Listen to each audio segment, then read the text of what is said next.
Tell me when. Okay, when we are live, and let's just jump into it because this is spicy shit. Neil Okay. deGrasse Tyson once again proves he's a fucking moron. That he doesn't know jack or shit. No. He's all talking about, I will find the exact article, but he was talking about nuclear weapons because, he is an incredibly intelligent person and everybody should listen to him because, he has a degree in a science field. So that makes him an expert in every science field ever. You remember when he got told off by the Cardiologist Association because he said cardiologists didn't know what they were doing by just looking at their oh my god, I fucking hate that guy. Suddenly he has decided that he's a military expert because like a week or two ago he said, if Maverick had ejected at Mach 10.5 he'd be dead because, well, hey Neil, guess what, they've had supersonic jet ejection seats since the 1950s. They look like big armored cocoons, and they've had to use them before. So go suck a dick, okay? And nobody fucking corrects him on this shit because he is Mr. Science, and it doesn't matter that he's completely full of shit and doesn't know what the fuck he's talking about. But recently he decided that he is an expert on nuclear weaponry. Now, I don't care if you're a physicist. I don't care if you're a particle physicist. I don't care if you are a nuclear physicist. If you don't know nuclear weaponry, keep your fucking mouth shut. And the real bad one about this is a guy who used to speak at the War College, and he's a fucking idiot. And he's on Twitter always like blah, blah, blah about shit. And the thing is, he's wrong 90% of the time.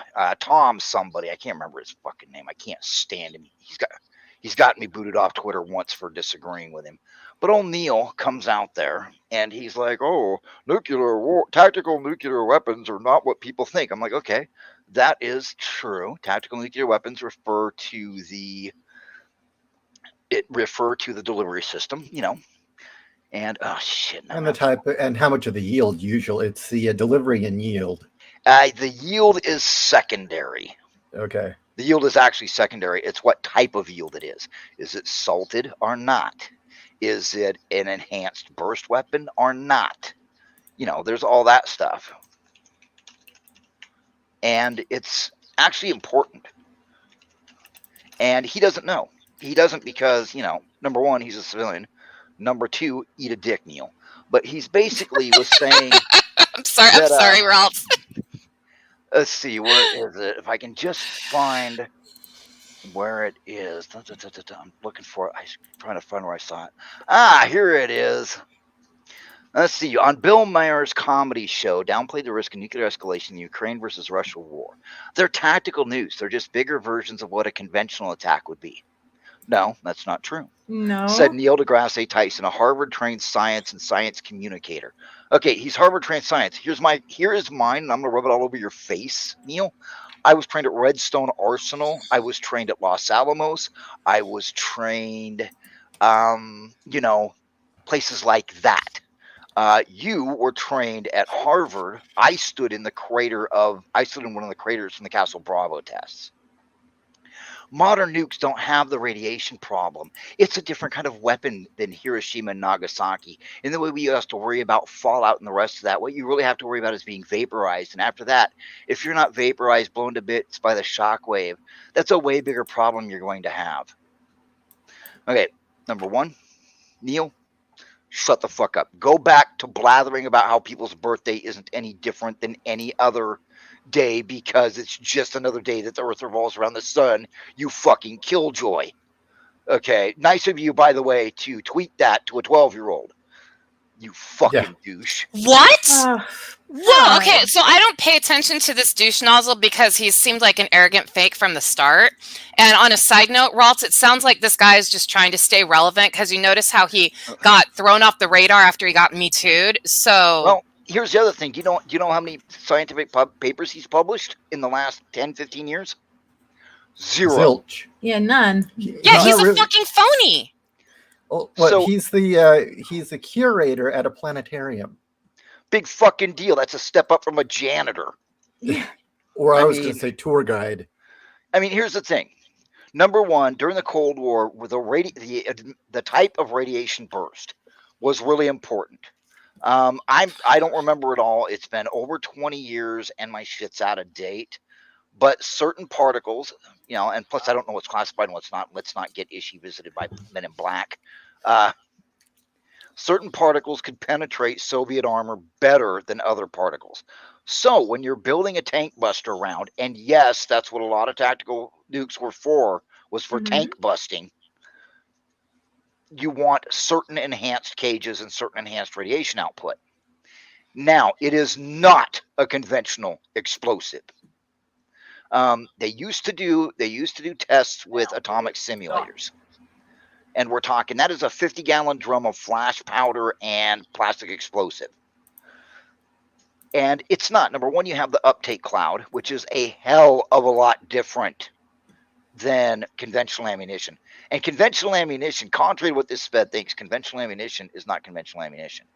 Everybody thinks conventional ammunition is just a big bullet, or maybe it just goes boom. There are so many different types that it requires a specific job and 6 weeks of training just to scratch the surface. There is like a dozen different kind of 50 caliber rounds. And yet, and nukes have the same thing. You have your neutron. And anybody who goes to Wikipedia right now and then comes back and says, well, neutron was never, fuck you. I actually have sat on one and fucking ate a sandwich. You are Sped on Wikipedia, looking at Wikipedia. I'm a fucking expert trained. I had my hands on neutrons. Neil deGrasse Tyson was, I don't know, fucking groping college chicks or something. And yes. Laser Floyd. Well, not only that, the guy averaged a C average in university, and everybody thinks he's the fucking expert. Well, I want you to keep going on about how he doesn't know fuck all about nukes, because I've got a story. He doesn't know fuck all. Here is what tactical nuclear weapons involve. Contrary to what Wikipedia or Google say, because if you just Google it and try the, actually it refers to the net explosion. Fuck you, suck a dick. Okay, as a matter of fact, suck all the dicks. Okay, here's the thing. Tactical is not only net explosive weight, but delivery system. Delivery systems include, believe it or not, boys and girls, tank-fired rounds with a 120 millimeter M1A1 tank. One of the reasons the M1 was upgraded to the 120 millimeter, we couldn't pull it down to 105 millimeters. Think about that. 120 millimeters worth of fucking radioactive death. Now, we also have the 155 millimeter ones. Those ones range anywhere from 15 kilotons all the way up to go fuck yourself 100. Actually, no, I think the max squeeze I ever saw that I'm comfortable talking about was 325 kilotons. And that was tactical, by the way. Sure, it's tactical to wipe out a city. All kinds of tactics. There's all kinds of different tactics in the world. But and then O'Neill wants to talk about, it's the yield. It's okay. Here's the thing. It was fine in Hiroshima and Nagasaki with 20 kilotons each because their cities were made of rice paper stupidity and sadness. Okay, plus, let's not forget, they'd been firebombed for 4 fucking years. The majority of the damage you see for Hiroshima and Nagasaki in some of those pictures is fucking firebombing. Firebombing and fucking dropping magnesium powder on the electrical lines to create an explosion. What killed more people in Hiroshima and Nagasaki put fucking together. Anyway, it's the delivery systems. Artillery delivered. It not plane delivered. Planes like fucking dipshit was talking about with their, they can just use planes. Those are bombers. Rarely are those tactical. Those are strategic. Bombers are strategic. Artillery, short range and intermediate range missile, and okay. Anyway, hang on, I lost my thread of thought. The dog keeps wanting a treat. give me just a second, sweetie. Have your treat. Okay, but anyway, artillery is your big one because you have the big honking 8-inchers, and that is the W series artillery shell. The W series artillery shell is a marvel of engineering with a hell of a squeeze and multiple delivery types with different salted cages. Yes, salted cages, Neil. You have no idea what the fuck they are because you're fucking a civilian and stupid. Anyway, it's it's different salted cages, different things you want. Especially when you're looking at MAD, which Russia fully invested in. MAD is not only fuck you, but fuck all the future generations, fuck the cows, fuck the snakes, fuck the planes, and fuck anybody else who happens to wander by. We're going to nuke the fucking kelp beds so they stop producing oxygen, so that anybody who lives can just fucking die. Anyway, that's artillery shells, 155 millimeter, 8-inch, big honking rounds. Then you have the ones delivered by the Tomahawk, by the Hawk, not Tomahawk, Hawk, and Copperhead. And then you have the shoulder-fire Davy Crockett. Now, before anybody says that those never left depots, I will personally strangle you and piss in your mouth like you're a fucking fetish queen. Okay, don't fucking talk to me about what Wikipedia says or what you fucking heard. The funny thing is, when Reagan said there are no nuclear weapons in Western Europe, I started fucking laughing because I was doing maintenance on one in Western Europe. Technically, he's right. It was a depot. It was a storage facility, 5 miles from the 1K zone. Technically it's storage. So Neil coming on there and saying this shit about tactical nuclear, fuck you, okay? If we wanted something that was only 5 kilotons, we just drop lots of fucking artillery or a Moab. 5 kilotons is only 5,000 tons of TNT. A good artillery barrage will deliver that. And plus, it'll do a hell of a lot more damage. For fucking dipshit to come on here and talk shit. Oh, and then it's like, oh, they use air burst, not ground burst for tactical nuclear weapons to increase the devastation. Fuck you. You use ground burst because that way it uptakes the fucking enemy soldiers and throws them home, and they can scream, I see my house from here, as they vaporize. It's all about what's funniest.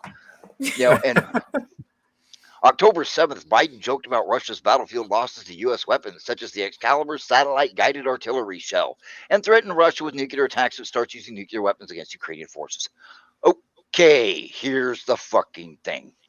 Now, both America and Russia, and nobody knows about China because for all we know, that's a fucking cardboard box with nuclear written on the side. Yeah. Anyway, there are people between Putin, Biden, and the nuclear arsenal. Biden can't just pick up the phone and launch the nukes because he's fucking senile. There are I had as an 18-year-old drunken retard, I had more authority over the nuclear weapons than the president. You know why? Because I actually had them. I had the activation codes. I'm the one that turned them on. I'm the one that handed them out. Okay, so there's me. There was my superiors. There was 5th Corps. There was COSCOM, there was COSCOM, 5th Corps. I answered directly to 5th Corps. And there's USARA, and then the Pentagon, and then, So there's people in between because during the Nixon Watergate scandal, Nixon said, you shouldn't push somebody with his finger on the button. And so immediately the military retooled so that the president can push the button, and within 10 to 12 minutes we'll launch. But that 10 to 12 minutes, half of it is taken up verifying that this is an authentic launch. Russia has the same thing because several of their premiers were completely fucking senile. And because there is a very famous episode, I do believe it was 86, where a Russian commander stared at what his system said was a very, very pathetic and anemic launch by the U.S. of nuclear weapons at random targets. He was being screamed at by the Kremlin and the premier to fire, and he said, no, this isn't enough. This. Mm-hmm. This is not enough to get a response, and this is not the American nuclear policy. They do not have a fire first, and these are coming from the wrong places. And he went, no, I'm not going to fire. And he screamed at him to fire. They'd kill his family. He said, no. And he was proven right. And you know what? They didn't kill his family. He was hailed as a hero. But what's interesting is that something similar happened during the Cuban Missile Crisis with a Russian sub, where they chose, no, we're just going to wait this out. We're not going to launch anything. And, it happened. America's is a little bit more robust, a lot more checks and balances. But, you have to, because ultimately on the, at the sites, you were relying on a drunken 18-year-old. He was probably half retarded. I mean, I certainly was. But for the fact that he goes on there and say that tactical nuclear weapons have no danger, So he's Stay trying to in actually your convince fucking the public that nukes are fine. Yeah, that they're no different Jesus than Wait. Christ. that. Oh, I was. There's Sorry. not even. He flat out comes out. Oh, modern nukes don't have the radiation problem. It's a different kind of weapon than Hiroshima and Nagasaki. I'm going to let everybody listening to Ishii showing on something. Yes, the weapon's different. It's entirely different. It's much more miniaturized. It's a marvel of engineering. But you know what hasn't changed? It's a fission weapon. Mm-hmm. These tactical nuclear weapons are fission. And that is unchanged since the Los Alamos tests. That is physics. And the physics don't change. You still get the massive particle sleet. Go fuck yourself, Neil. Suck my white high school dropout dick because I know more than you. You know, your dad, who used to work with nukes, said Yeah. similar things. Oh yeah, definitely. My dad was the poor son of a bitch who'd have to crawl inside the centrifuge while they were refining. Well, that's how we got to start. Yeah, that's how we got to start, and it just went from there. No. I was going to say that I've been seeing articles lately when I would be reading their news or browsing the internet saying the same things that Neil Degrasse Tyson was saying. Oh, nukes aren't as bad as they used to be. Oh, they were just making it up in the 50s to get everybody scared so they wouldn't launch nukes. I'm not No. joking.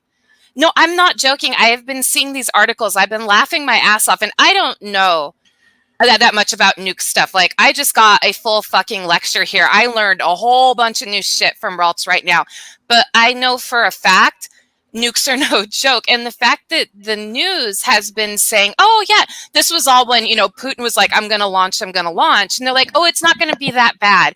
Only if you're in, like, the epicenter is it going to be bad. You might get some radiation burns, but I think you'll get more cuts and scratches from glass from the windows blowing out. I was like, are you fucking kidding me? Well, see, what's fucked up is in some ways these are right. In some ways they're right, but they're wrong. Okay.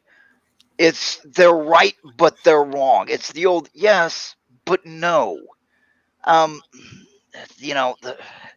There's so much misinformation regarding it. And the number one group that was responsible for the massive amount of disinformation and misinformation about nuclear weapons is the anti-nuke movement. Is the anti-nuke movement. Yep. Yes. Now, somebody Owen Lister said they built nukes for tanks. It sounds kind of like overkill. At the time they built it, according to all the data, the Russian tank corps outnumbered the American tank corps by anywhere from 75 to 150 to 1. Whoa. So here's the deal. When the two tank divisions clash, the American ones fire nukes straight into their face and then roll through it, because here's what every tanker in Europe at the time knew. If it went up, they're going to be welded into their tank by the thermal pulse of the face first atomic explosions and roll right through it until they got to Moscow. Interesting thing, an M1 Abrams can take an atomic detonation within the crater and keep rolling. It won't blow the treads. That's the M1 Abrams. It's the only tank in the world that can do it. So here's the other thing I'm kind of wondering, and I'd like you to explain this to the audience, because I've tried, but I don't know the science well enough. I actually did an episode months and months ago when everyone was starting to worry about a nuclear war, and I got into so many fucking online arguments with millennials specifically, sorry guys, who just had this notion of, oh, it's just a bigger boom, and well, it would be a small exchange, right? No, and I kept trying to explain to them, look, even a small exchange of nukes is a horrendous thing. It depends on your outlook, Ishii. In the job I worked in, that I spent 10 years in, a small exchange of, let's say 50 total. Mm-hmm. We'll say 25 tactical battlefield and 25 city busters. That's a small exchange, and we're fine. We'll all be fine. We'll just plant a lot of sunflowers, and there'll be a lot of people that there'll be some babies born with 3 hands, and we'll have lots of sunflowers. Won't we have a what do they call it? A nuclear autumn? instead of the winter? Actually, the science behind that is really shifty, and Okay. we aren't sure if it's real. Once The again, it other- looks like he may have doctored his shit to There give was the a lot of results that they wanted. There which was is- a lot of that. And they do that all the time. Here's the next thing I was going to bring up, and this is what I was about to say. Do you think Neil here is confusing no radiation versus the difference between a clean and a dirty nuke? No, he's not. What he's Okay. doing is he's repeating exactly what his masters have told him to say. Exactly so what his smart. paymasters have said. He's smart enough. He's an astrophysicist. Right. He knows that fission produces radiation. Well, explain to the audience the difference between a clean and a dirty nuke. Okay. And by the way, I'm bringing this up because everyone out it's there... not dirty, it's salted. There's a difference. Okay. Okay, a clean. Okay, you have multiple types of clean. Are there ones that they pack the radiation down? Because your radiation is really escape particles, and for every section of particle that escapes, that's slightly less explosion. You know, the more radiation you're producing, the less explosion you're getting, because you're losing energy transfer. Now, if you've got a clean one is, well, it's like neutron. Most of the radiation released has an extremely short half-life. Both Russia and the U.S. purposely went for a non-salted half-life of 6 months. That was the goal, was to bring the weapons down to 6 months. Why? Because that way you can come out after a year. Because it goes like this. It drops from 100 to 50, 6 months. From 50 to 25 at 12 months, which means you can go outside, and then after that it's 12.5, then it's 6.25, and then it's 3. It drops like that by half every time.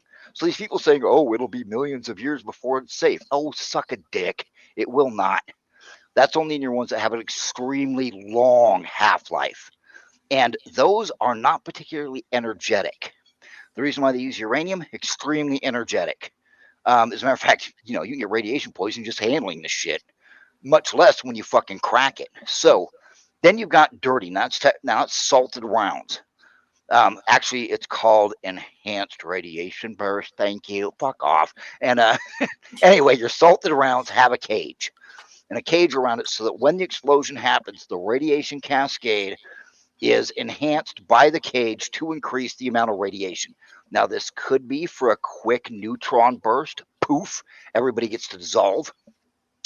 Or it could be a fuck you and all of your ancestors, enjoy your two heads, and, strontium swamps are a thing. And you're doing it to add long half-life radiation, a maximum sleet. And the other thing is, with a fun airburst, America pioneered the idea, and the Russians stole it thanks to, you show me a Democrat involved in the nuclear program, I'll show you someone who sucked off a commie while handing him fucking atomic secrets. Well, but it was commies that gave them the bomb. Thanks, Rosenbergs. Mm-hmm. But where was I? Oh, enhanced radiation. So what you use a high altitude burst with the enhanced salted cage. And what it does is it kills all the people in the city from radiation burns. Oh, yes, it's a horrible... Well, fuck them. They're the enemy. And then you just roll in, wait a few weeks, wait a few months, come back a year or two later, ding dong, Avon calling, and you've got a free city. Sure, the glass is all white, all the animals are dead, it's overrun by plants, and the cockroaches are the size of small cars, but hey, fuck them, they're the enemy. Okay, now this is the next question I'm going to have for you since we go next bit here. Now, what I had always understood, the thing is, Russia and the United States, as you said, the language is incorrect, but have clean nukes, meaning the radiation isn't as bad. Right. And the big fear was always a nation like Iran or maybe India and Pakistan going at it, and a gigantic radiation cloud just plowing over Europe. No, because they have the equivalent of two meth heads in a garbage can building a trash fire of a nuke. Okay, so that is correct then. What it is you'd have the same amount of radiation that you would have gotten the Hiroshima and Nagasaki releases, which you have to remember were the first nuclear weapon done on a wish and a prayer, and they weren't sure when they first did the test if it was going to light the atmosphere on fire. Fortunately, thing we to learned remember. you can't. But One thing to remember is, Nagasaki and Hiroshima have people living in it today. It's perfectly safe to go there. It's perfectly safe to live there. The majority of the people that suffered extreme genetic damage died horrible, lingering deaths. That's what you get.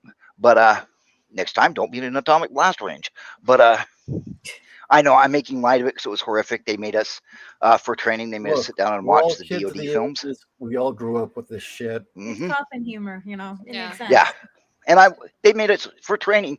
They made the troops who were being trained sit down and watch. I don't even know if you can get these, but they're films from Nagasaki and Hiroshima done by the Navy in black and white of what these people turned into. And then there's the tests. There's the Castle Bravo test and a few other tests. Did Mhm. you know that a black soldier will catch on fire at the B ring? He'll literally burst into flame at the B ring and closer. No, I did not. No. Yep. Whoa. Yep, his dark skin, he uptakes too much of the thermal pulse. Oh shit. Damn. Yep, where a white soldier just gets burns where the dark clothing was, which is why in the 50s the t-shirts were white. How's that for a weird bit of trivia? So you think that maybe Neil should possibly kind of scale back on the pro nuke talk then, him being black? I think Neil should. Yeah. If he doesn't want to fucking burst into flame, and the fact that he's understating this, he's understating one of the most horrible. It's not one of the most horrible weapons that are out there. I'm sorry. The most horrible weapon we have out there is VX. Yes. VX And, is lots of pretty people can make goddamn that. terrible. What? And lots of people can make that. VX is pretty complicated, but yeah, you can make it. You can make blister agents at home. I mean, that's why, believe it or not, my credit cards are monitored because they trained me in this shit. And fun little thing. It was the late '90s, and I went and bought a whole bunch of supplies to clean my sister's house because she'd had a flood, and all these supplies I buy, right? I bought them in like 5 or 6 places because of the flood. And by the time I got home, I'd been called twice to find out why I was buying that stuff. Yes, they really do. If you're part of the personnel reliability program, they really do track you for anywhere from 10 to 30 years. Well, Not- again, Based on what your you know. dad. That happened to my Okay, dad. tell the story just to lighten the mood for a second. Wait, which story? Your mom and the ice water. Oh, that. Okay. Well, when my dad was getting his clearance, not after he had retired, but it's summer in Los Angeles, and absolutely sweltering, and AC basically hadn't been invented to be small enough yet, and there were 2 G-men in their freaking Men in Black vehicle down the street, sweltering in their suits. So my mom walked down there with 2 glasses of ice water for them. They just glared at her and drove off. Yeah, we had the levee gave way, and not the levee gave way on the river, and we went from like a 1/4 inch of water out on the highway to within 30 minutes there was 3 feet of it. Me and my brother went out and actually rescued the guys who were sitting there keeping an eye on me. We had to go out there and rescue them because their SUV was flooded, and we had to break the window so they could get out. Oh Jesus! It's like, so kind of glad I pay attention to you now. And they're like, just let's just go in the house. I'm like, house is flooded, man. You got to sit on the roof. But it startles me. It startles me that you have the left dancing around for this. I mean, the left made my job so fucking hard.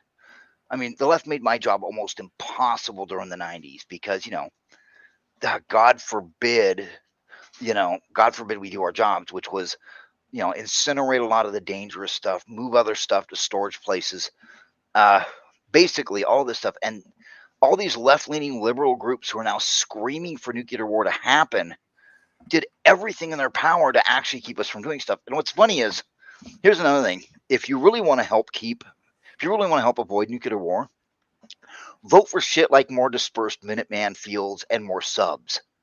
Because literally the only thing that keeps them from launching is that we have it. And there haven't been Well, I don't want to get too into it, but the upgrades have been spotty at best on the ICBM fields, and the subs spotty at best. And as one of The Abel's prize last boys, president to actually put money towards fixing that shit and improving it and making our nukes safer was called a tyrant. Yep. And ran out of town. Yep. And that was Trump. Yeah. Before that, it was Bush. Yeah. Yeah. Before that, it was Bush. So As soon as the Democrat comes in power, they shift all that money because it's clandestine. They shift it all to their fucking programs. Mm-hmm. yeah, it's just like now Red Scare is a thing with the left because it's convenient, even though they're communists. Mm-hmm. Hating Russians is now a leftist thing because it suits them. Being These are the people. These are the people who were so pro-Russia back in the day. The exact same people. Yeah, I know. And it's disgusting. It Mhm. pisses me off. And some of these fuckers have been around since the Cold War, and they've just shifted because Biden. now it suits them. Biden used to vote against every fucking thing we needed. Right. He stopped. Funny thing is Biden was one of the key votes that prevented us from getting new tools at one time, and isn't that nice that he actually prevented us from getting the tools we needed to do maintenance.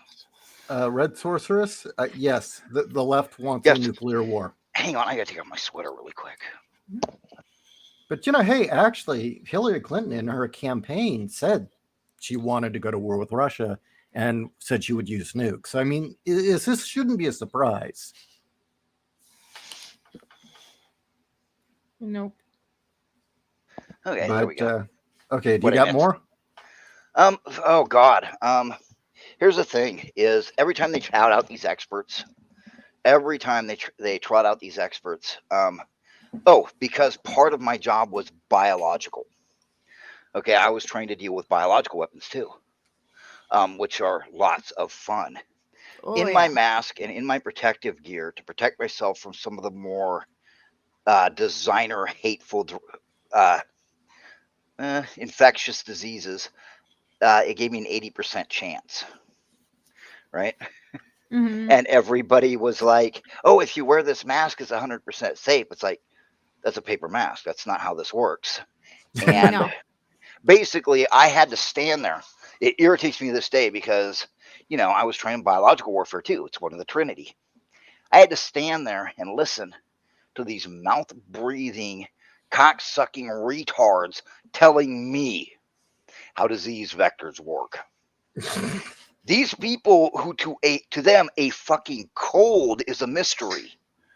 I don't know how it spreads. And you know what? The last thing I want to hear from someone who doesn't understand how fucking the difference between influenza and your summer or winter flu, the last thing I want to hear from them is anything about an infectious disease. Okay, because there's a difference between influenza and that stupid shit you caught that you call the flu. Isn't it technically the stuff that we catch that we call quote unquote the flu is just like a gastrointestinal bug that everybody just says, oh, it's the flu. Like the actual flu fucking knocks you on your ass. Influenza is a killer. Yeah, well, oh my gosh, what was it? The Spanish flu. Holy shit. Yeah. You hear the stories. People were bleeding from their fucking eyes. Just regular influenza that still goes around today is fucking brutal. I mean, it killed last year. Well, not last year because we don't have results from the last 2 years. But I think I wonder how many it's killed this year so far. Let's take a look. Just in the U.S., how many has influenza killed in the U.S. this year? Bump, bump, bump. 34,000. Now, here's a funny thing. You go to 2019, unless they've modified it. There it is. 25,000 flu-related deaths again, but it's not bad because it's really not that bad. It's gone down because if you look, like in the 1950s, the fucking influenza deaths were brutal. Yeah. Yeah. Influenza and pneumonia are among the leading causes of death in the United States. Mhm. causing around 1.6 of all deaths in the U.S. Influenza. Look, I had H1N1. That shit was no joke. Oh yeah. Oh god, I still remember when they gave us when the influenza vaccine was being trialed and they gave it to us. I wanted to fucking die. You know what? And the flu. I'd had influenza before. The initial influenza. The initial influenza vaccine was so bad, I thought the vaccine was going to kill me. Jesus. Ooh. Oh my God, Oh, Owen. I love Yeah. it. That's so pretty much right good. there. Oh my Actually, until I shaved about 2 weeks ago, that's pretty much how I looked. God. Oh my I shaved and had God. my wife cut my hair. That's pretty much how I looked.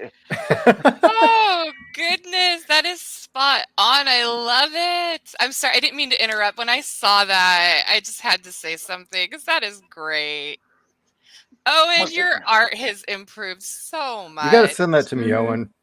here's an interesting thing. Bioweapons. With a bioweapon, you don't want the bioweapon to be lethal unless it's part of your mad arsenal. You want it to make them sick. You want to make them sick so that they can't really function, because that way their infrastructure collapses, their soldiers can't fight, and you want it to last a while.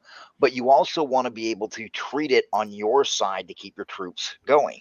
Well, it's if you have a guy who's sick and he's down, you're expending resources taking care of him, which Yes. weakens you even further. If he's dead, well, fuck him. You just move on. Yeah. You just throw him in a ditch and take his boots and throw him in a ditch and move on. Mm-hmm. And it really irritates me. That bit with Neil. I mean, as soon as I read it, it was like, I mean, I just started going berserk because, they trot him out like he's an expert. Okay, he's an astrophysicist. I'm sure he's going to be like, well, as an astrophysicist, I understand fusion and fuck you, shut up. Okay. He's not an astrophysicist. He's No. What a is he? curator at a planetarium. I know he has a degree. I thought he was like, Yeah. what's his degree in? Well, I'm sure he has a degree. I'm just not saying that he has the job. Degree in. Right. Look, His degree is in PhD in astrophysics in 1991, and he has published no papers since then. Which what I said. He has the degree, but he doesn't have the job. Yeah. He's an overglorified tour guide and a mouthpiece for the news. And then insulted Carl Sagan by taking his baby, Contact, and making it his own show. Yeah. Yes. Astrophysics doesn't qualify him to talk about nuclear weapons. And he'll be like, well, it's still the stuff of stars. Fuck you. Shut up. Okay, go back to giving people tours of your fucking star-staring building, okay? Nobody gives a fuck. And it pisses me off because he's giving out this misinformation. And all of these fucking people are going to lap it up like come at a stripper convention. And I'm not even going to be able to fucking mention shit. It'll be like, oh yeah, I used to work with fucking, 120 kiloton fucking shoulder-fired rockets. Well, according to Neil deGrasse, shut up. Just slap. I mean, for fuck's sake. And it's assholes like this who talk all this shit. And of course, Wikipedia, of course, being the fucking communist cocksucking fucking retro rewriting assholes that they are going to fucking quote him like he's a fucking expert and ignore all of the fucking data. I've already gotten arguments with those cocksuckers because they had little fucking power mods and power editors who were squatting on certain pages. I happen to notice some errors. I corrected it. They changed it back to, I think I'm a physicist, but I took a head wound. And I kept fixing it. And I was like, hey, according to the Federation of American Scientists, according to the Nuclear Energy Commission, this is how it works. No, it's not. It is too. Fucking copy paste it. I copy pasted it. That's not how I read it. Well, you're obviously an illiterate fucking baboon. I had to fucking get in touch with one of the founders to get it fucking changed. And what does the person do? You're just taking that guy's side. I've been working with you for 10. Oh, fuck off. Get a fucking life. Learn to touch a girl. Honestly, this is all I'm sorry, I mean conspiracy theory, but this is all part of, in my opinion, there I'm going to go conspiracy theory, deep state, to make the generations after Generation X, ignorant as fuck. I'm sorry, millennials. I know we have millennials in chat, and they aren't stupid. The majority of millennials are fucking morons because they have been taught by people like Neil deGrasse Tyson. There are family members that I have that I've gotten into raging arguments with that I've had to be pulled away from. Because now I'm going to say I know jack shit about anything you guys are talking about tonight. That's why I've been so quiet. But honestly, it's like being in an awesome college lecture that I'm actually learning a bunch of shit. Ralt, I have so many questions I'm going to have to ask you later. But no, I'm serious. And like, if you can't answer them because of, you don't want to get in trouble with the government, I totally understand. But you have like blown my mind open. I'm like, I have so many fucking questions. That's like people don't realize just how extensive Matt is. They're like, oh, what are you going to do with 11,000 nuclear weapons? Well, okay, number one, the actual explosive radius isn't that far. What really kicks you in the ass is the overpressure wave. But there was things targeted like the kelp beds and the Amazon rainforest. Do you know why? Because oxygen, right? Yeah, oxygen, and also the Amazon is where you can get, like, that's where they do. No, it's not the medicine. It's the oxygen. Not? It wasn't the medicine. Damn. It was the oxygen. It was the die suffocating. This was the MAD program. This wasn't, oh, we're just gonna irradiate North America and Russia. No. Everybody got to die. Yeah. Australia danced around going, nobody's going to target us. Nobody's going to target us. both the Kremlin and the U.S. leaked that we'd retargeted everything to nuke them too. Just them. Why did we add this? Why did we add them? Because fuck you. That's literally why. Because fuck you. Why the hell not? Well, it's just, it's just the thing. And it's irritating that you get somebody famous on this, that they have touted as super scientist man. Listen to him. He knows everything that has to do with science. And he does blatant lying. This isn't misinformation. This is lying. Yeah, I agree. We're talking about the guy that was proud about having Pluto not be a planet anymore and even like put it as his Twitter handle for a while. Yeah. Fuck that guy. I'm sorry. I grew up. Pluto is the 9th planet. Shut the fuck up. I don't care what you say. Well, there's also the whole time that, what was it that he was ripping on BB-8 in Star Wars? Oh, Yeah. God. He couldn't get traction. And they showed him the robot actually out there running around. Like, no, that's not CG. That thing is actually out there. Okay. Yeah. No, It was that built, guy. it was real. That guy was able to figure. Dude, his PR is great. He went and did that stupid Hot One show. Like, he's been on everybody's fucking late night show. He's been everywhere spreading. Huh? What are you whispering about? Keep going. Yeah. No, did I offend you? I'm sorry. No. It's something else entirely. Did I? Okay, I'm like, oh God, did I just like say something offensive and piss You everybody are off? perfect. You are perfect. I lost my train of thought now because I thought I was an asshole. No, I was asking her if you'd posted any other pictures from this. I was like, are they talking to guys? Did I run my mouth too much? That's what I was saying. I was like, oh my God, I must have just totally sound like an asshole.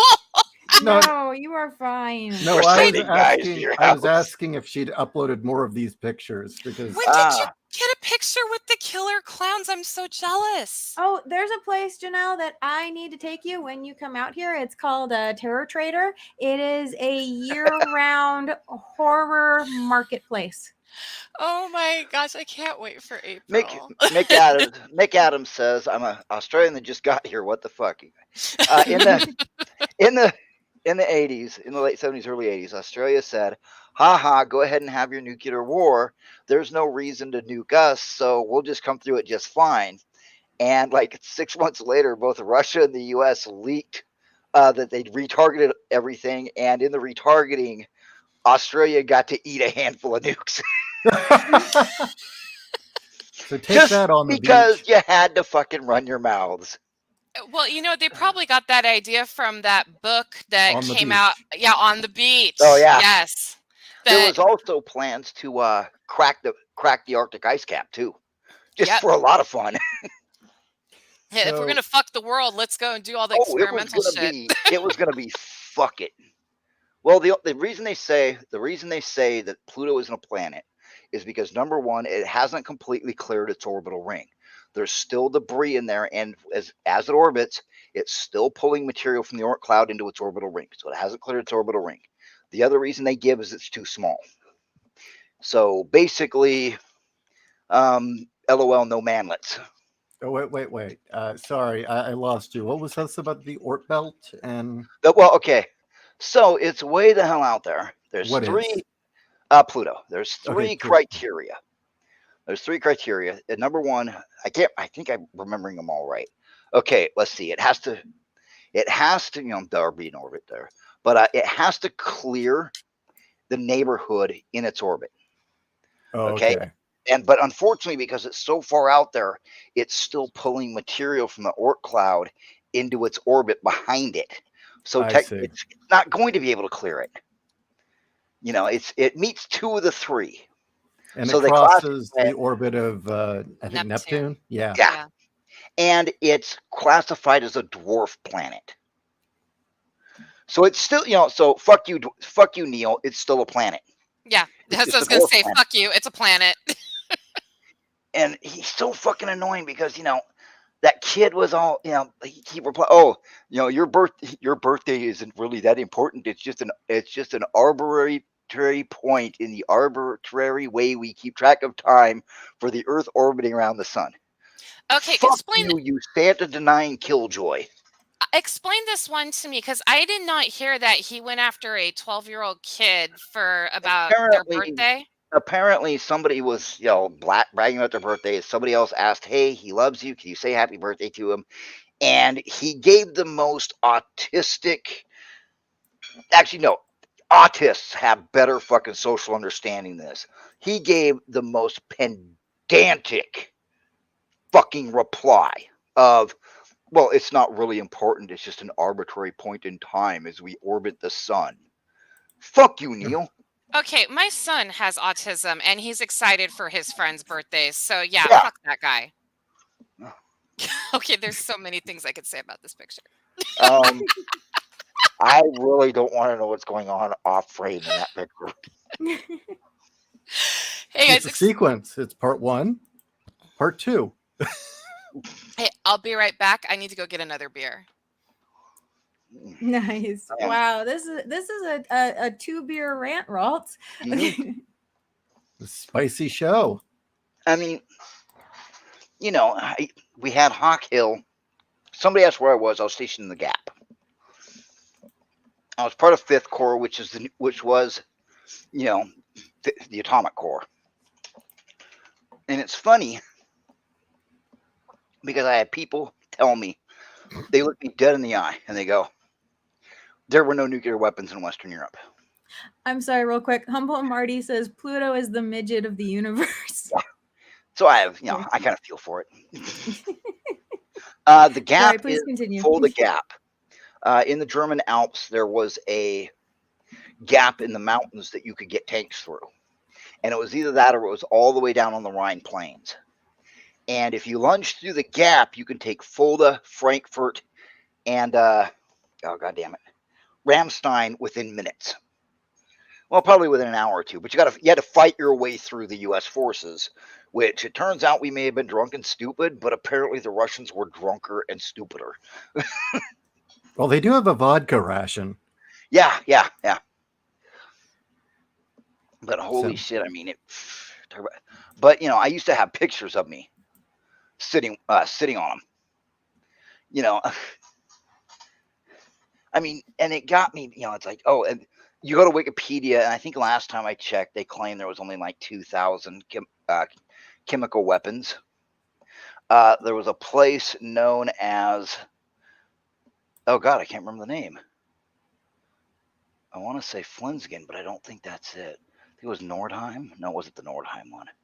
God damn it. Anyway, it was one of the ammunition sites that was controlled by the same unit that ran ASP-3. And it had 5 bunkers of chemical weapons.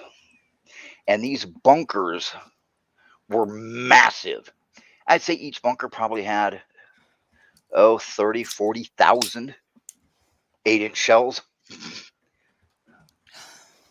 And so I see that, and I help move them out of Europe, and I helped move them from Europe to Johnston Atoll when the wall went down. When the wall went down, everybody jumped out, and so I read that, and people are like, "Oh, there was." It's just this annoyance that it's like, oh, if it's on Wikipedia, it's the truth. No, it's not. It is frightening that there is this segment of at least 2 generations now who really do have this perception that if it can't be found online, it didn't happen or never existed, as if history started when everyone got online. Yeah, and it's almost like they want to believe, oh, history started when I was alive. History doesn't start without me. Oh, you should hear some of this shit my kid comes home with. I think the most famous one I've seen is claims that the attack on Pearl Harbor was retribution for our attacks on Japanese shipping. That we had provoked it. That's some real revisionist history there. Yeah. I was gonna say. I've heard what do you expect them to do when you stop shipping them gas and steel? Usually you get these from the Japan apologists. Oh, of course they're going to attack Pearl Harbor. You stop shipping them the stuff they needed for their war. Well, they're not fucking obligated our shit. And see, that's what pisses me off about Ukraine. They're not obligated United States blood, treasure, or material. And frankly, as far as I'm concerned, the Slavs have been killing each other with everything from fucking sticks to bread knives for 3,000 years. Fuck them. Let them fight. Look, my husband's family has history in Ukraine. They went from Germany to Ukraine to Canada to the US. And even they're like, okay, yeah, we do care, but holy shit, quit saying that we have to give you stuff. Fuck you. We have our own problems here in the US. I cared right up until they told me I had to care. Mm-hmm. I cared right up until the point they told me I had to give them stuff. That I cared right up until the point that they acted like they were important. You know what? I went there in 1992 because reasons, you can probably guess why. With my background, you can probably guess why I was in the Ukraine. But you know what? Everybody there was ugly and fucking stupid and half drunk, so I don't care. Okay, I met them. I'm not impressed. And you know what? They weren't impressed by me because I was ugly and fucking drunk and stupid. I don't owe them a fucking thing. And the idea that I do, the idea that my nation does, worse yet, the idea that I owe them my fucking children, go fuck yourself. Agreed. I don't owe you my fucking children. I don't owe you my friends' children. Fuck you. How dare you tell me, oh, we need to seriously think about reinstituting the draft. No, eat a dick. I can give you 15 minutes of fucking ranting on why conscription is the dumbest fucking thing ever and part of the reason we lost the Vietnam War. Well, look at Russia right now. I mean, they're conscripting people left and right, and they're fucking fleeing or immediately surrendering themselves to Ukrainian forces. Yeah. Oh, yeah, and conscription during the Vietnam War. Jesus, the stories. What was it? McNamara's idiot morons? My dad actually was one of the people that was drafted. And he was playing football for San Diego State at the time frame under Don Coryell. And he had a hairline fracture, but they couldn't spot it on x-ray. So the story they told was really interesting. They made him go anyway to check in for draft. He had to check in at the military outpost. And he was wearing his cast. And they're like, you're full of shit. You're lying. And he said, no, I actually have a hairline fracture from playing football. They said, bullshit. They drug him into a med tent, ripped the cast off, did basically trying to make sure that his leg was broken. So x-rays. And I guess you guys can imagine when I say stress test, what they were doing to him. And finally, the doctor was like, oh, yeah, he's got a hairline fracture. We can't, and all the damage that we had just done to him now with stress testing has made it work. We can't have him come. And my dad's major at this point was social sciences, but, especially U.S. history and American government. So he knew his shit and started going off. And they said, tell you what, you don't speak of this, and we will never draft you again. And this was before they decided to get rid of the draft. So my dad's like, yeah, sure, whatever. He came home and fucking told everyone. He's like, this is what's going to happen to you if you have an injury. He was like, fuck you, send me to prison. And so my dad's draft story was fucking awful. He was lucky he had a hairline fracture from playing against fucking Iowa State as a center for SDSU. So yeah, fuck that conscription shit, because I hate to say it, if they bring that back and they conscript my son, I'm like, we're fleeing the fucking country. It's not worth it. You are not sending my kid to fight your war. If they try to conscript my grandsons or my granddaughters, I'll just wait on the porch with a rifle. Actually, yeah, I'll just take I can play that. father-in-law's rifle. I can play that. How much is it worth to you? I mean, because how much is it worth to you there? Because I don't see any reason for us. I don't see any reason that the Ukrainians deserve my kids. But yet they act like they do. And the thing is about conscription was okay as recently as World War II. World War II, it got very iffy. By World War II, you had the belt-fed machine gun. You had the 50 cal, absolutely a marvelous weapon. You had the BAR. You had the Thompson machine gun. You had the M3 grease gun, and God, I love those things.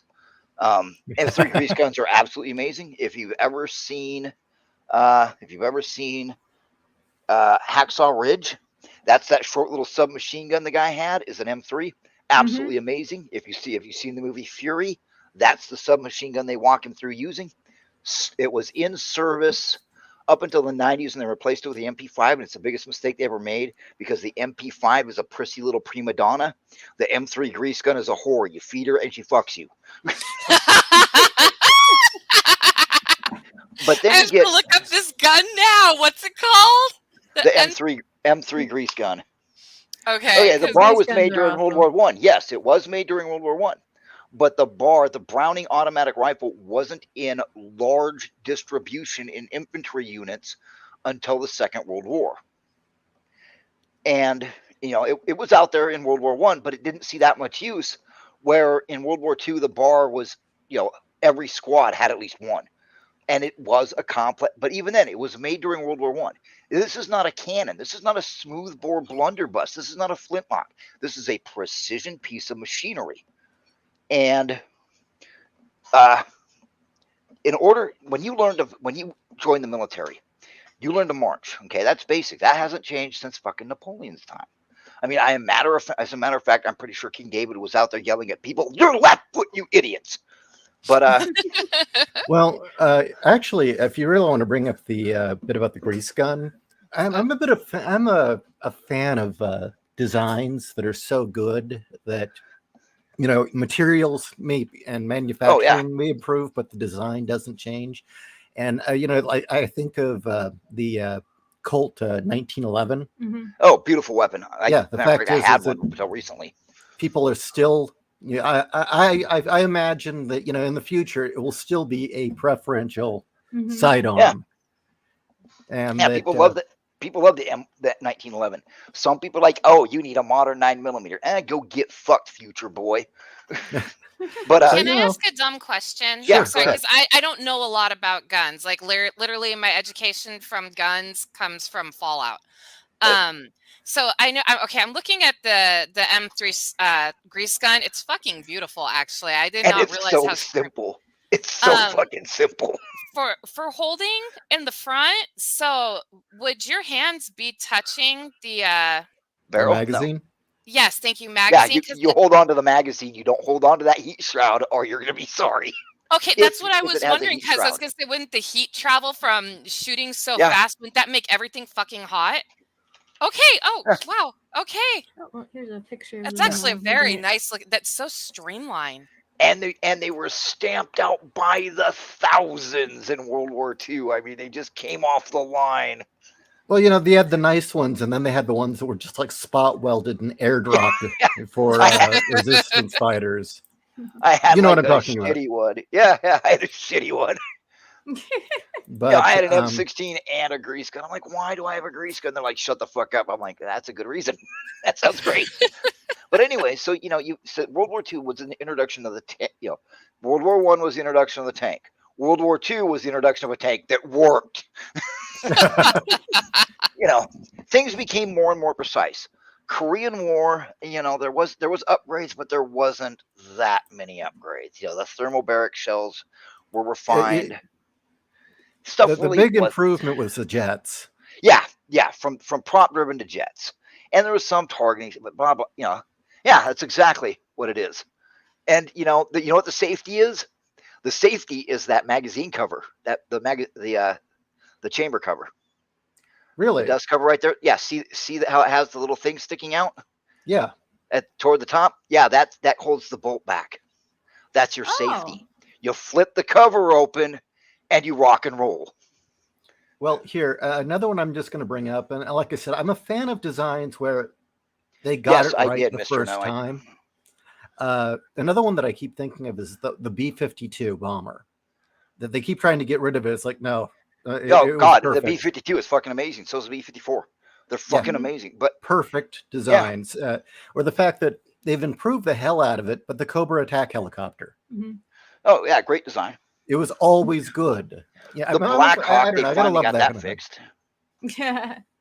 But I guess quickly getting back to the subject of Neil deGrasse. Conscription. Sorry. Yeah, it was conscription.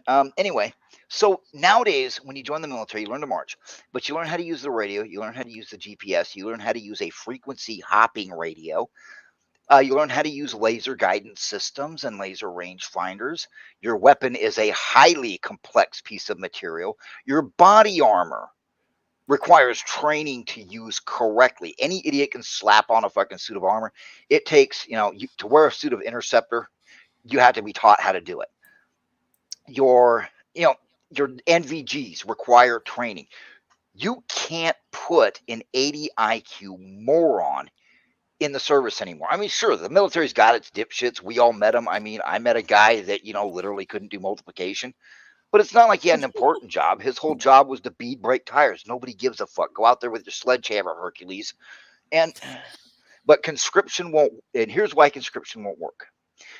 A soldier is a skilled professional nowadays. You get conscripts, they don't give a fuck. They don't want to be there. They don't feel like being there. I don't blame them, because if they want him to do his patriotic duty, how about he fucking drives a semi here stateside? Don't send him to fucking stand next to me because he doesn't want to be here. He's not going to pay attention to training. He's not going to give a fuck during his daily routines. He's not going to give a shit enough to be a highly skilled professional. He's going to be the moron stoner that shows up and skips out early. Well, I don't need that because my life depends on it. So people who say conscription would work are fucking fools. Well, that reminds me of the book and the HBO show Generation Kill, where you have Marines Forward Recon, and they ran into a bunch of the guys who had been what's the word I'm looking for?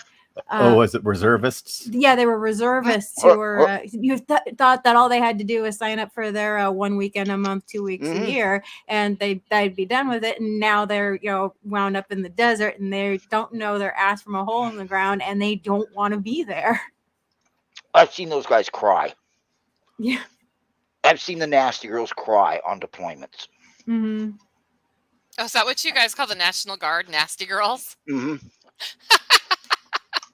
The nasty girls and the perversists. The perverses? The pervertists. The reservists. The pervertists. The pervertists. The nasty girls and the perverts. Nice. But yeah, I mean, I've never seen Generation Kill. But here's the difference between a conscription force and a professional force, right?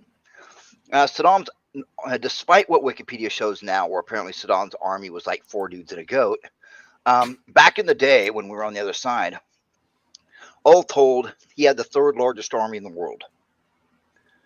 The 3rd largest. Yeah. And the U.S. Army was like 7th. And they told us, you're going to go over that berm and you're going to kill everybody you find. And then we're going to go home. And we said, sounds legit. They were conscripts. Saddam's army was mostly conscripts. We were professionals. The war lasted 90 odd hours, and we killed everybody we saw. We took less than 300 casualties. I mean, the initial body counts, I don't know what they are now. They're probably fucking been pared down because God forbid Gen X win a war. Yeah. The initial estimates were out of Saddam's 4.5 million people in the military, we killed 3 million of them. What was it? The Highway of Death, remember? Yeah, I saw that, and it was still on fire. I helped make that. Oh, shit. Eat Or shit. for that. Sorry. Well, they were just flying A-10s over it, just buzzing them. Yeah, guys like me fucking firing flares in the air and fucking over the radio. Yeah, they're right here. And, everybody's like, oh, it was a war crime. They were fleeing. No, they weren't fleeing. Fleeing is when you throw down your weapon and you run so fast you come out of one of your boots and you're running all the way home to hide under your bed. If you are going away from the enemy but still shooting at them, that is called a fighting withdrawal. That's what they were performing. And fighting withdrawal gets you napalm.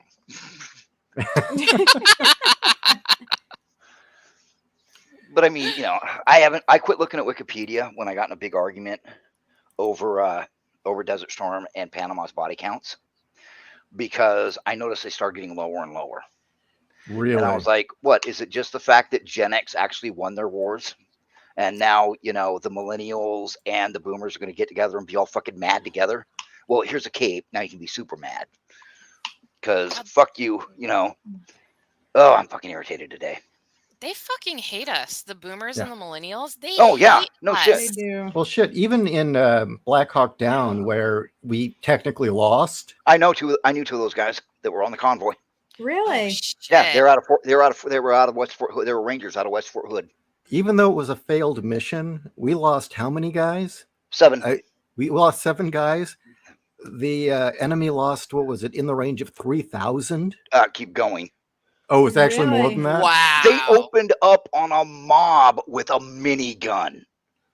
Oh shit. Well, I know that they were buzzing them with the little birds and just unloading twin miniguns into the crowds, but Okay, the guys, nobody really knows the actual numbers because Nigeria wants to downplay the numbers to make it seem, not Nigeria, sorry, Somalia wants to downplay the numbers to make it seem like a big deal. And I'll tell you why the U.S. wants to downplay the numbers, because they opened up with 50 caliber machine guns into crowds. And contrary to movies and contrary to TV shows, you go outside and look around right now. Go outside and look around. Your house, there is nothing around you that will stop a 50 caliber machine gun round. Nothing. Because that thing can shoot through light armored vehicles. That gun is, they open up on a crowd and there's nothing dense enough to stop the bullet. So basically, if you had like a brick wall, a layer of sand, and another brick wall, it would still make it way through? The sand would be the tough part, but more than likely it would. Oh, if you used an API round, it definitely would. Now, here's another thing I'm just going to bring up. Now, I'm with you. I don't think the draft is a good thing, but I got to admit there would be some justice to these people going to war. No. Oh, God. That hurts. Nope. I see no reason to make the guys who volunteered to go and make a profession out of it have to put up with that. You know what would be funny? What? Is them having to show up and do work in factories and pick up garbage by the side of the road and learn to drive trucks and learn how to actually contribute to society because everybody else has volunteered to go to war. You could probably feed people in that one girl's front butt. Yeah.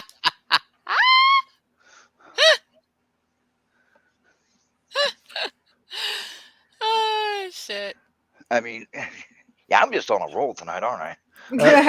Marty, I think the thing is, it's I think the most annoying part is we were the unwanted generation. It's like they don't want us to actually exist. No, Oh, Seriously. they never have. No, they And- never wanted us. And I want you to look when they talk about generations, how often Gen X isn't even mentioned. Oh, I don't. It's not even listed half the time. You're like, it goes the silent generation, the greatest generation, the baby boomers, the millennials. It's like you're missing an entire 20 years there. I was dude. gonna say there is a 20-year period that people want to act like didn't exist because that's when shitty parenting happened. What happened That's the between abandoned generation. What happened between 1965 and 1995? Nothing. Everyone was on vacation. We were invited. The only time I've ever seen, Gen X pop up is in marketing, in statistics for marketing. Why? Because there's money with us. Most of us have disposable income. Yeah. Okay, so before the night ends, because we're already up to an hour 10 Yeah. here, Mm-hmm. I've got good. to say my piece about Neil deGrasse Tyson. Okay. Now, back in 2008, back when he was just beginning to become the in thing, because like science is cool. Remember? Do you remember that? Yes. All the girls were Science is rad. Bill Nye was getting too old for them to fap to, so now you have this new youngin. Yeah. Well, no, he was basically the poster child. He was like, look, see, black smart guy. Remember that? Yep. And Yes. I will just say up front to those of you who don't know, quick story. 2 weeks after high school, got shot in the back, random shooting, incident of road rage, and nearly died. And I struggled with post-traumatic stress for a very long time. Now, one of the hardest parts about post-traumatic stress for me was processing the fact that there is no such thing as a safe place. You can die anywhere, anytime, at any moment. That was very hard to come to terms with. And, figuring that out when you're supposed to feel immortal is definitely a challenge. Mm-hmm. And for quite a long time, I couldn't face it. And my brain kept attaching all the terror I was feeling to external things. And so it was always being attached to cataclysmic events. And remember, this was around the turn of the millennium. So we were just getting inundated with all sorts of doomsday scenarios. And that continued through the Bush years and then suddenly stopped the moment Obama got elected. Mm-hmm. Constant doomsday bullshit. And what happened was my brain kept latching onto those and putting the panic and terror to those things. And because of it, I know so much. And I mean, I'm talking reading the actual academic science papers, contacting the scientists themselves doing the research directly to get the facts. And they're always happy to talk about it. They are, actually. They're always very nice. That, sorry. I know the truth about gamma ray bursts. I know the truth and the real risks of asteroids. I know about supervolcanoes. You get on the list, and I can tell you basically everything you've been told is overblown bullshit. Absolute overblown bullshit. Have you ever seen the video of asteroids hitting out on the ocean? I mean, it happens like once a month. Yeah. It's common. badass. Sorry. But, I contacted JPL, who tracks this stuff, talked to them. I talked to the people at Yellowstone. I talked to people that were looking at near supernova candidates, and I got the actual facts. And I read their papers because I was sick of being lied to and constantly terrified. And one of the things that I caught immediately, which tipped me off that Tyson was full of fucking shit, was in 2008, he thoroughly lied about the risk of gamma ray bursts from nearby supernovas. Mm-hmm. I mean, it wasn't even like a factual sort of, he bended it. No, flat out fucking lied. Wow. Yeah. And I knew that because I had done the research and I knew what he was referencing. I knew the exact papers and research he was referencing. And then not much, was it a month or two later, he did it again, where he completely lied about the risks of the Apophis asteroid Mhm. and what it would do if it actually impacted. And I knew all the data, and he fucking lied about all of it. See, I take the Homer Simpson route when it comes to asteroids. By the time it Yeah. gets to the atmosphere, it'll be like the size of a dog's head. or I won't care. One of the two. Fact of the matter is, we've got all the scary ones tracked. Really, there's.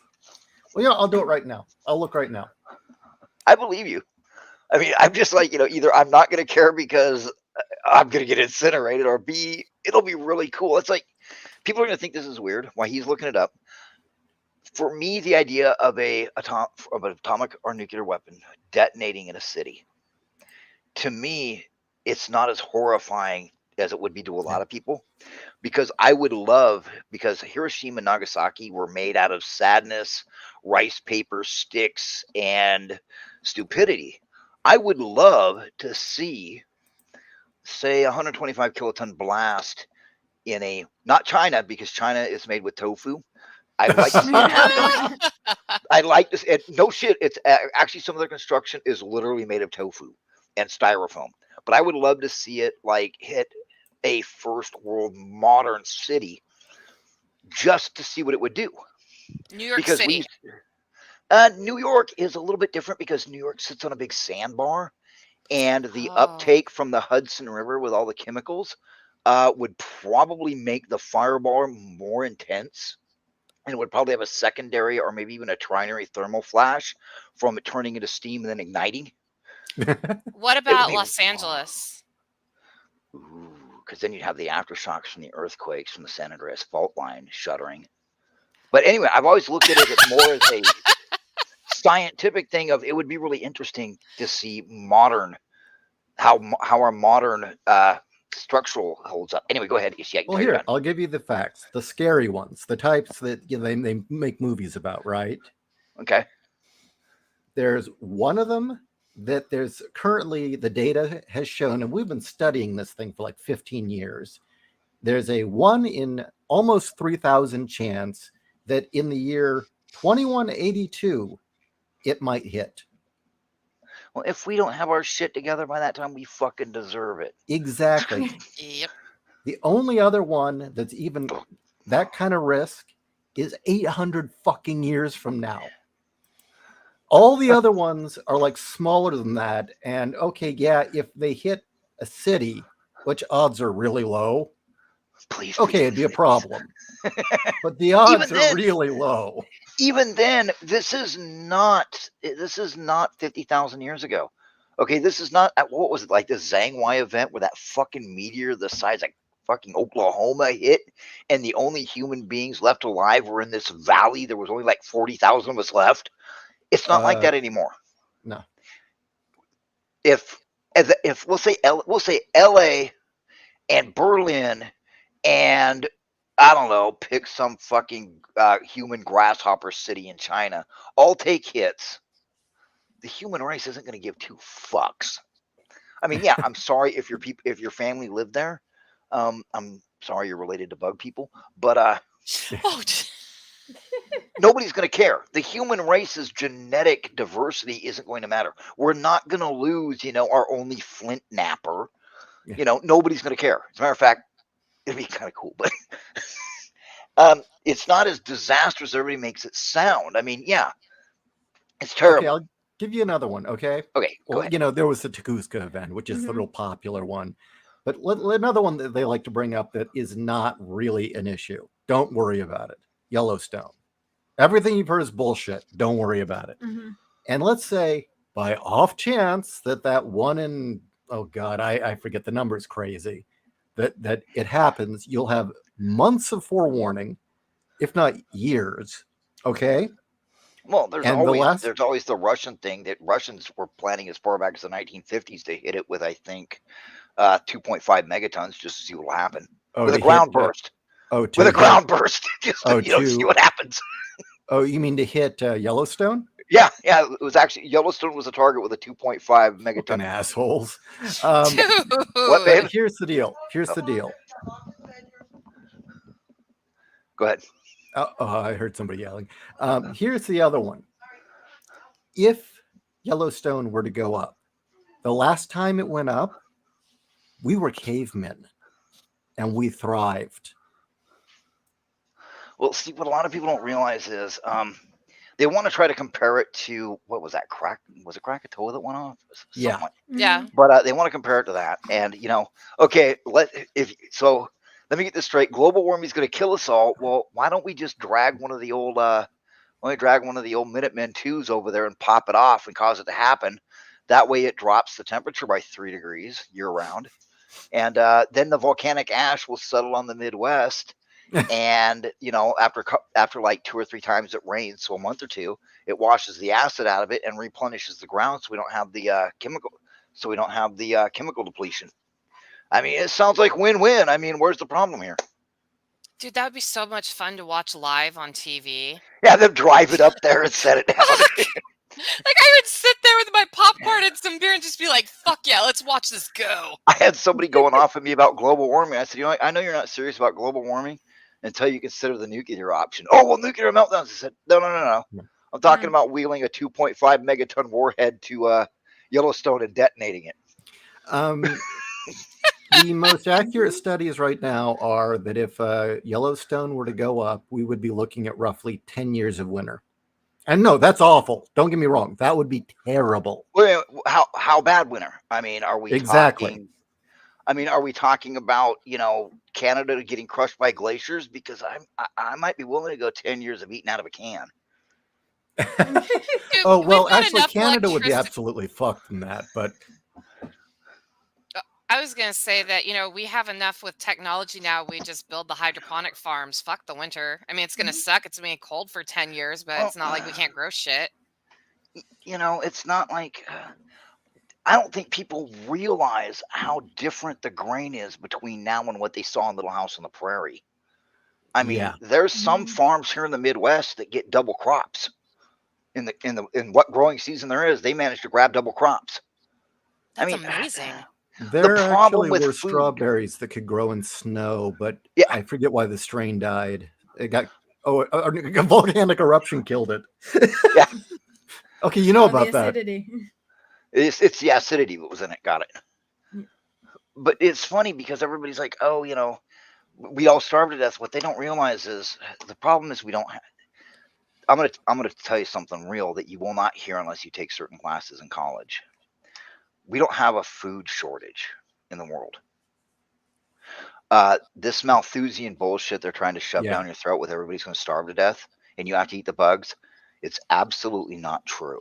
They've been saying Because that the amount. What? Go ahead. They've been saying that since the 20s. Yeah, and it's not true. It's every year the amount of people 1 acre of land feeds goes up. It's not that we don't have the food to feed. When they show you these pictures of starving African children, don't believe the hype. Either the pictures are from the 1980s or there's actually a warlord standing there and it's his fault. The big thing keeping food from going everywhere is, number one, what it costs to make it, the labor and resources that go into it, but the big one is shipping. The distribution. Shipping. Yep, shipping and distribution are the biggest barriers. And everybody's like, oh, there's a beef shortage. I want you to know that I drove by herds today of cattle that numbered in the tens of thousands. There's no beef shortage. No. What there is there's 3 meat companies that the Biden administration allowed Chinese corporations to purchase. And now we have a meat shortage. Surprise. There's going to be a fucking surprise. reckoning with all this shit, and it's not going to be pretty. But I don't think we should go down that No, let's path not get into that tonight. Mr. No, the Malthusian thing has been an issue for a very long time, and it usually comes from very comfortable people living in places like Manhattan and Boston and San Francisco. I mean, throughout history, who just, I don't know, have this view that, there's Now, not, well, make no mistake, Malthus was a genius, especially for his time. And anybody that tells you that without the Catholic Church, we'd be really far ahead of where we are, anybody who says that to you, slap them in the mouth. Malthus is one of the reasons we have a lot of what we have. And he was actually, I think he was like a friar or some shit that, never actually had, heat in his fucking monastery. I mean, there's been a lot of studies. There's a lot of scientific research that came out of the church. So most of that is fucking historical retconning. I only know the negative aspects of Malthus. Explain to me the genius part. Well, number one, he had the intelligence to ask the questions. That's the first part. Number two, he didn't go, oh, it's God's will, and throw up his hands. He sat down and used math. Now, Malthus's problem was, at the time he was alive, technology was very slow. We were in the beginning of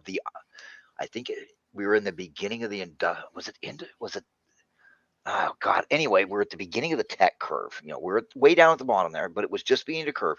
There hadn't been any real advancements in probably 100 years.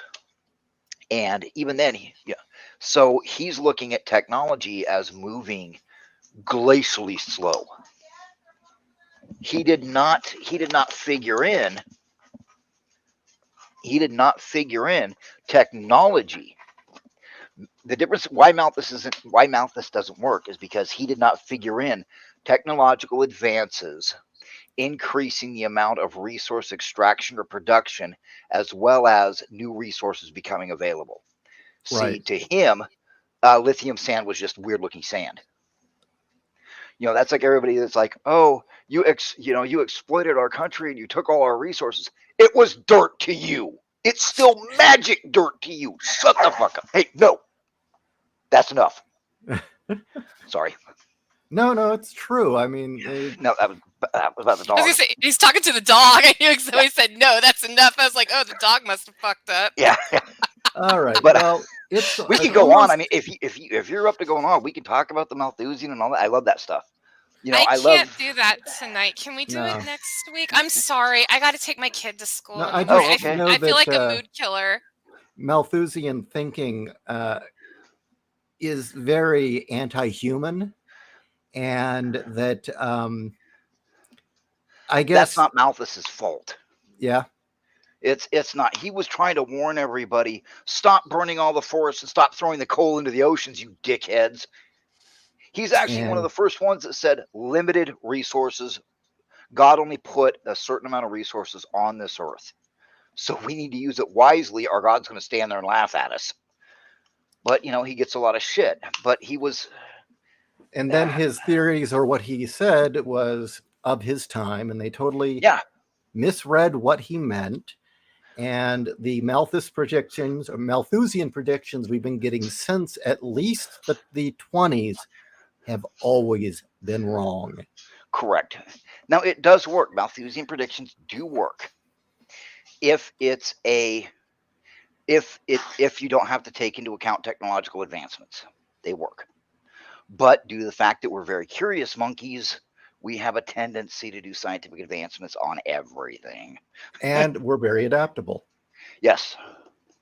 All right. Well, that's fascinating. I didn't know that aspect about Malthus. I just knew the people that followed his theories and where he took them to. But the people that follow his theories are the same type of people that think that, well, yeah, they hate humans, and they think that the movie Red Dawn is jingoistic rather than a scathing critique of child soldiers. Yeah. So we'll talk. Okay, because I have. Oh God, you guys are going to kill me. I don't have much knowledge on Malthus, so I actually want to do homework. Be careful when you go down that rabbit hole, because you'll find a lot of crazy shit. If you guys want to send me links or texts and tell me where to look, I'll look. I don't know where my textbook is. I'm sorry. It was part of one of the textbooks I had. I'm sorry, Janelle. Stay away from the internet on that topic. You'll get nothing but crazy shit. Yeah. Okay, seriously. Well, if you guys have any, I'm always down to read a book. You guys know me. I'm always down to read a book. Do we have anything in our collection? No, okay. But anyway, yeah, it's just, I don't know. it fails to understand. I know there are examples I could bring up, but I think we'd go on all night if we continued on this. The final word on this is the Malthusians of our era are full of shit, and so is Neil deGrasse Tyson. Yeah. 18th century. Yes. 18th century, I thought so. So yeah, it was the beginning of the industrial age. Yeah. All right. Well, that was an insanely fun but bizarre episode. I went and renamed it Neil deGrasse Tyson Doesn't Know Fuck All. That's actually what I've renamed the episode. I've got a picture of him and everything. But anyway, good night, everyone. Yeah. Good night. Thank you for Good joining. night. And thank you, Ralt. This was very needed, I think. Yeah. I was actually going to talk about Halloween Ends and how furious the further emasculation of 80s and Gen X villains and heroes have gone. Oh, Let's do that God. next week. That would be Okay. good next week. Yes. Because I lost my shit on that movie because watching Brittle Bones postmenopausal Laurie Strode going toe to toe with the Shape and coming out on top in a not very brutal hand-to-hand match made me fucking scream. Are you fucking kidding me? No. Are you fucking kidding me? Oh, yeah. Oh, God, I Janelle, need another beer. Oh my God, I actually think I Look, need whiskey. guys, if we don't stop, I'm not going to get dinner. Yeah. Okay. Ishii needs food. We gotta go. All right. Good night, everyone. Good night. I mean,